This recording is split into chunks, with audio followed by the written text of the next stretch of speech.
welcome back to Kinetik Mums with me, Sian, and today's video is all about when to take your blood pressure. So if you've got a home blood pressure monitor like we have in our family, I have this one here from Kinetik Wellbeing. I keep it at home and I just like to have it here so we can check our blood pressure when we want to do it, because sometimes they're better than others. You might have heard of something called white coat hypertension, which is basically when your blood pressure spikes because you're stressed about going to have it taken by a doctor, i.e. a white coat professional. So that's why, I like to have it at home, and also it's just a bit of reassurance. And what was quite nice was I had to go to the doctors last week or earlier this week with I'm having a few worries about my blood pressure and my heart rate. And when I went in, I knew straight away my doctor wanted to take my blood pressure, and I said to him, I can tell you exactly what it was this morning.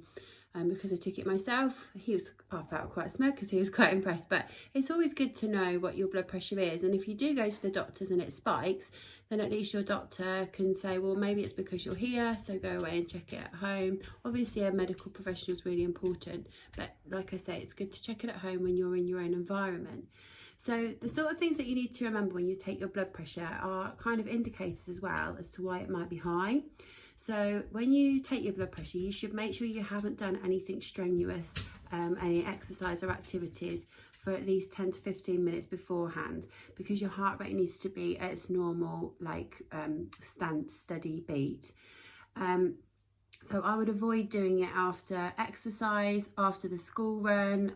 You shouldn't do it straight after you've got up as well, because your blood pressure is always going to be a little bit wonky in the mornings, and also possibly late at night it slows down as your body gets ready to go into rest mode. So it also, other sort of guidelines to think about are not to take it after you've had caffeine, because obviously caffeine causes a spike in your blood pressure, and also not after you've had any alcohol.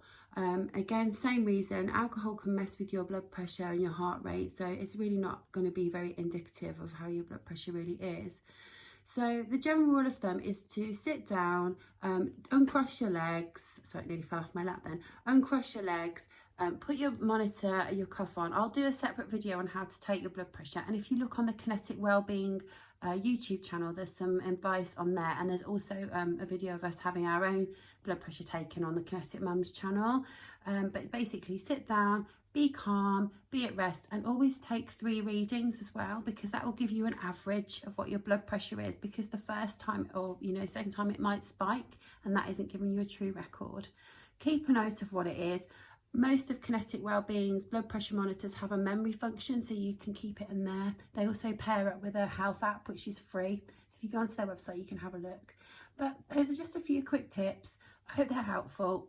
If you've got any questions or comments, post them below, and I'll post some links in the description of the video all about taking blood pressure as well. So thanks for watching, and I'll see you soon. Bye.